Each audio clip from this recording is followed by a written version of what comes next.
the New York Yankees really get a much-needed series win against the Tampa Bay Rays, uh, and appear to have turned things around.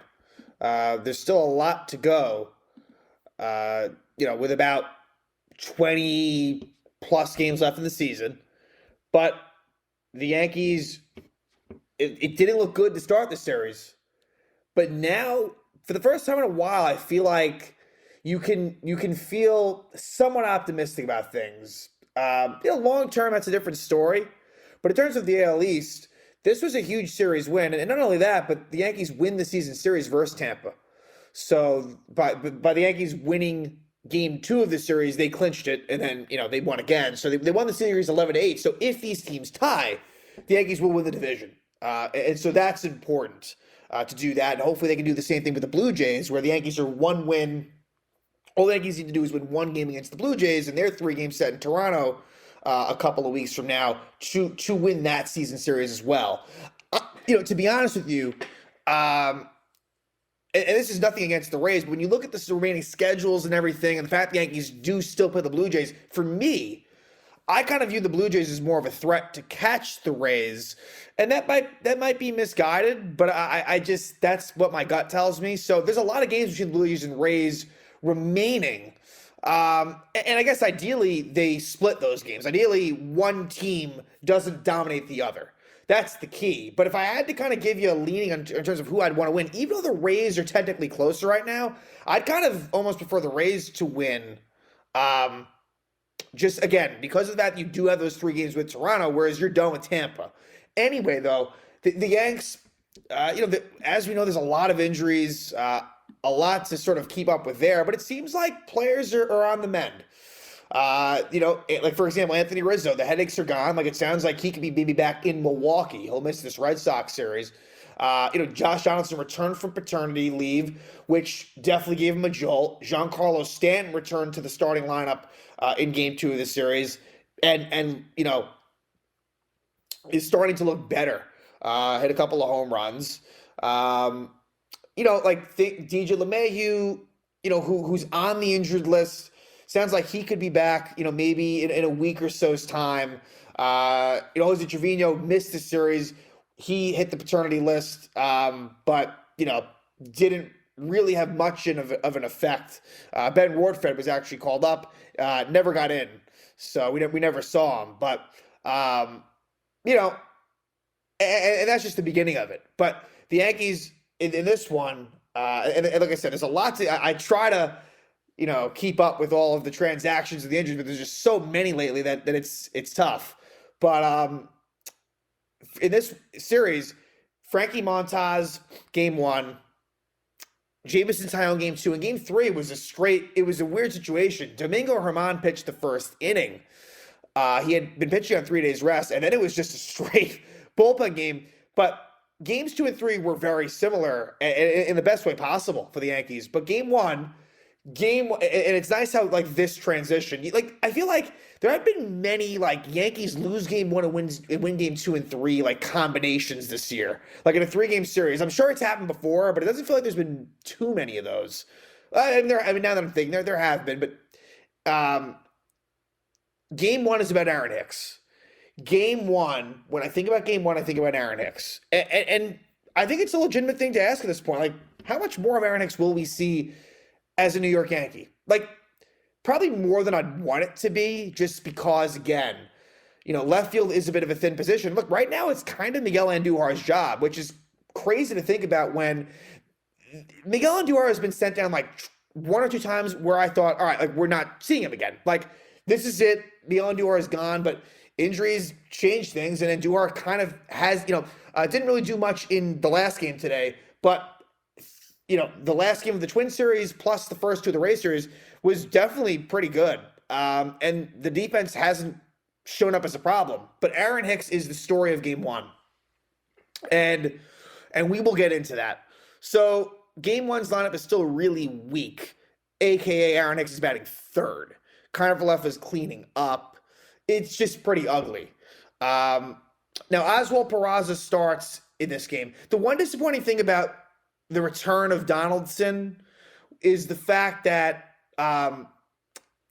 Kiner-Falefa had been playing third, Peraza short. Now it is, back to what it was. Donaldson at third, Kiner-Falefa at short, so Peraza's the odd man out. That's unfortunate. Because honestly, he was doing pretty good. Like at the plate, defensively, like especially for someone so young, and like he certainly wasn't doing anything like terribly wrong.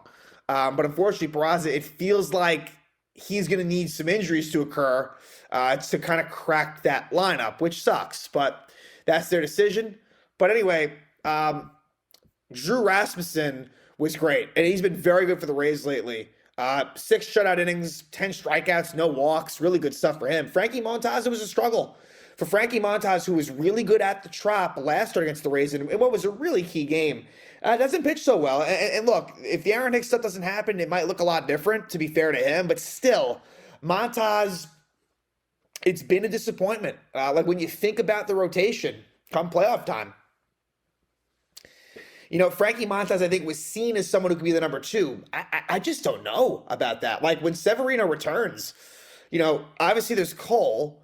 And, Nestor Cortez has been as consistent as they come and really, really good. Severino, like, if he pitches well coming out of there, he's like a lock. And even guys like Jameson Tyone had a really, really good outing.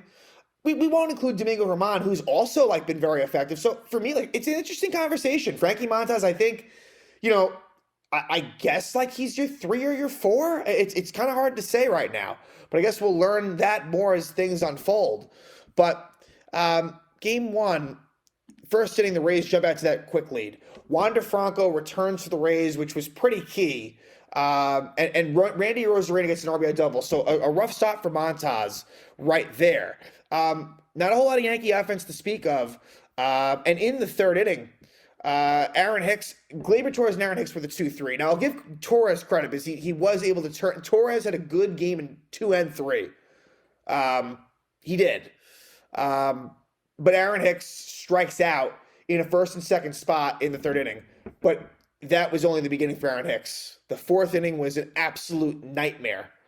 So it's first and second, 2 out. And luckily there was no error for Hicks on this play, but there could have been, but there's a lot of elements here.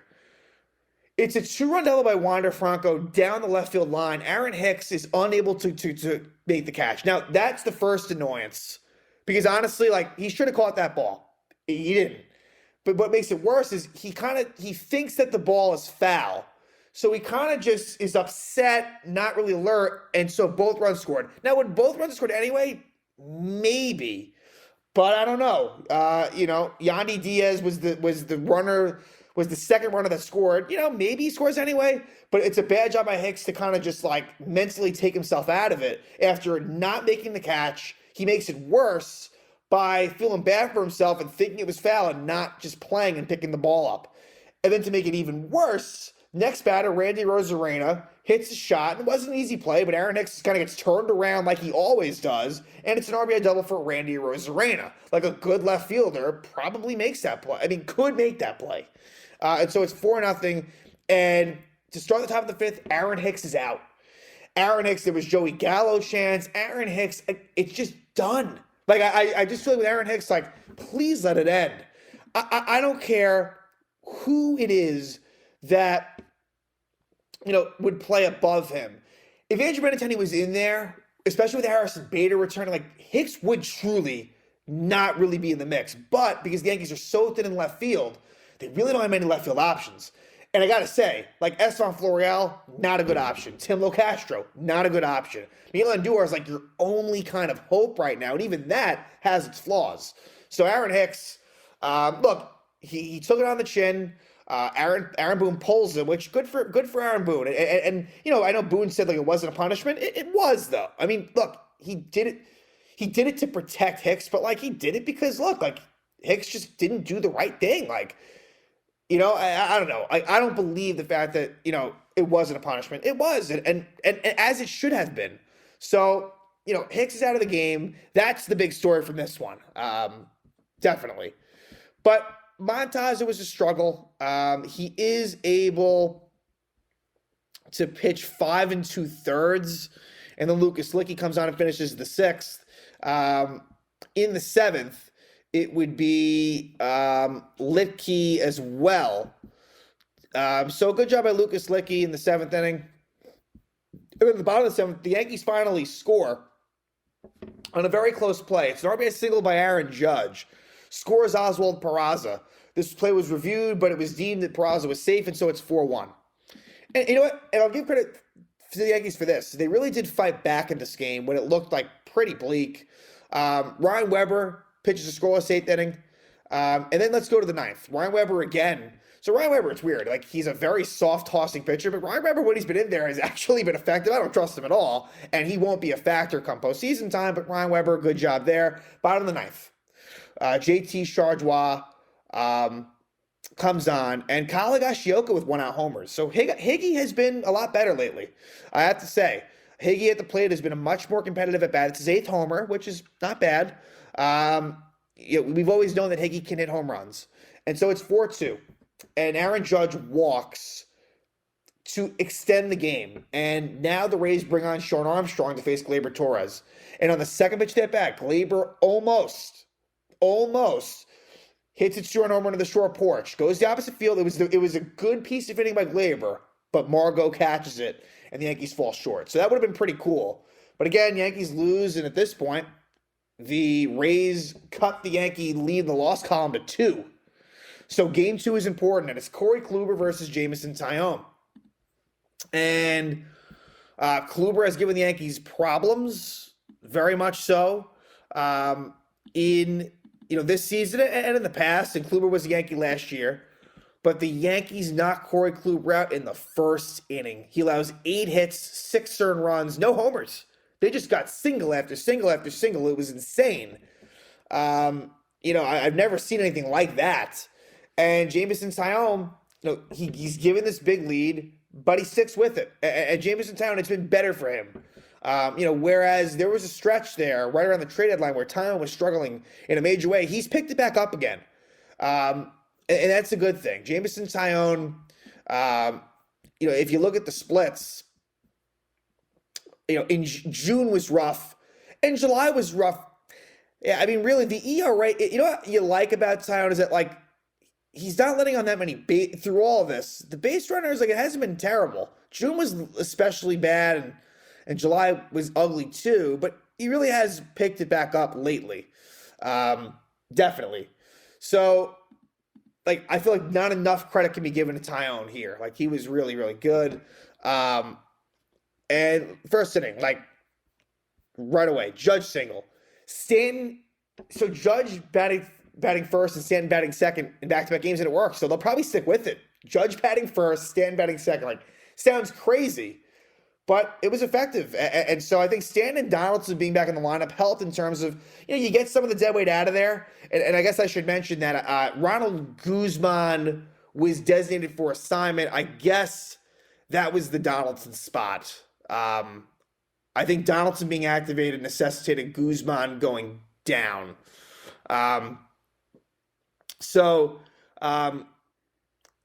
You get a single for Judge, a single for Stanton, an RBI single for Gleyber. Josh Donaldson thought he homered, and he kind of, didn't really run, but that's just what it is. And it goes off the top of the wall and comes back in. And it's just a single. So now we got bases loaded and Oswaldo Cabrera. And Oswaldo Cabrera, a good last couple of games for him. He started to pick it back up. It's a two-run single for Oswaldo. Makes it 3-0 Yanks. And then an RBI single for Andujar, 4-0. An infield single by Connor Falefa. And then an RBI grand up by Higgy makes it 5-0. And then a 2-out RBI single for Judge. And Corey Kluber is out of the game. 6-0 Yanks. Then in the second, Donaldson now does homer. It was around the same spot as the first hit. This one actually goes out, though. It's his 13th homer of the season for Donaldson. So, really him being away from the team, being on paternity leave, seemed to have done him some good. And so the Yankees take a 7-0 lead. Then in the third, you get an RBI single by Franco to cut it to 7-1. But Taillon really in cruise control, does a great job.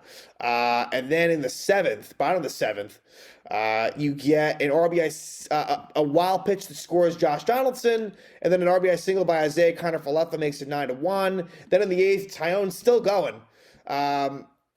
and he lets on a couple of base runners. They bring on Lou Trevino. Good to see him back from the back spasms, so that's good.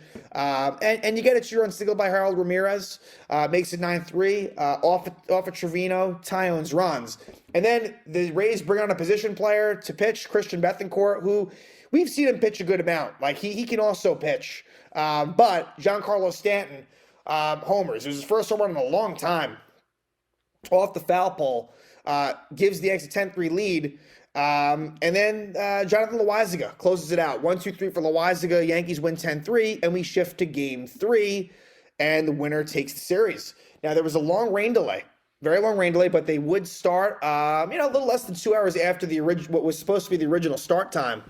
And like I said, Luis Patino really, really was not good for the Rays, like really, really bad.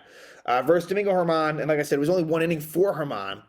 But same lineup in this game as the game before. You don't see that often for the Yankees, and I'll mention it. It was Judge, Stanton, Torres, Donaldson, Cabrera, and Duhar. Connor Falefa, Higashioka, and Marwin Gonzalez. So Marwin Gonzalez has actually been playing first base because they really don't have any first base options. So kind of a sad state of affairs. But once Rizzo returns, that'll be problem solved.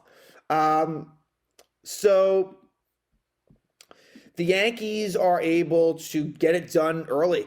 First inning, single Judge, walk Stanton, and then a 3-run homer for Gleyber Torres. And he wouldn't be done there, but that was a really big 3-run homer for Gleyber. Makes it 3-0. The Yankees bring on Lucas Licky, lets on a couple of guys, and then Greg Weissert gives up an RBI single. But then he does get Yandy Diaz to fly out. So Licky and Weissert, little rough there, but they weren't hit overly hard, and so that makes it 3-1. And then the Yankees absolutely explode in the second. So kind of the equivalent to the first inning for the game before is the second inning here. A walk to Higashioka, single by Gonzalez. Connor Falefa walk, Higgy walk, Marwin single. Judge sac fly makes it 4-1, and then Giancarlo Stanton with really the big blow. 3-run homer, his 26th homer of the season, makes it 7-1, and then it's back-to-back home runs as Gleyber hits his second homer of the game, 21st homer of the season, makes it 8-1. So Patino getting absolutely rocked. And then Calvin Fauché comes on, and it's not better for Calvin Fauché, as Oswaldo Cabrera hits his first career home run. Good for Oswaldo, really got into it, and that made it 10-1. And then Wandy Peralta was really the key glue guy for the Yanks in this one, as he ends up going 2 1/3, scoreless ball. Trevino comes on to finish off the 5th inning. In the 6th, he lets up a leadoff single. Marinaccio comes on, and for Ron Marinaccio, been a bit of a struggle. It's an RBI double for Bethancourt, an RBI single for Taylor Walls, makes it 10-3. We go to the 7th. Clark Schmidt pitches a couple of innings, a scoreless 7th, a scoreless 8th, and then the 9th, Clay Holmes, who gives up an RBI single. There's a leadoff walk there. So for Clay, I'm not fully confident in Clay Holmes, but we'll deal with that at another time as the Yankees win it 10-4. A really big series victory for the Yankees versus the Tampa Bay Rays. And now Tampa, like I said, Tampa goes on to face the Blue Jays in Toronto for a 4-game series in what will be an interesting one. And for the Yanks, it's a day off Monday, and then 2 at the Red Sox, and then a day off Thursday. And the Red Sox are giving the Yankees problems. It'll be Nick Pivetta and Brian Bello. So on paper, not overly difficult for the Yankees, but you got to throw that all out the window when it's Yankees Red Sox, especially at Fenway Park. It's been really tough for the Yankees to win at Fenway, and my assumptions are that the starters for this series will be probably Garrett Cole and Nestor Cortez. Definitely Garrett Cole. That's 100%. And then the other guy, I think it'll be Nestor, although really it could be Domingo Germán. He only threw an inning today, and it would have been Germán's sort of turn. So we'll see, but some combination of that. So hopefully the Yankees, just at least win a game at Boston. You don't lose both. It's a tough ask to win both, but come away with a win, keep things moving along. And really, this was a very encouraging series victory for the Yankees. They continue their really good play at Yankee Stadium. I believe they're about 50-22 at home. They are much better at home than on the road, which will serve them well when they have home field advantage in the playoffs again, that might only occur in the LDS, but let's not even go that far.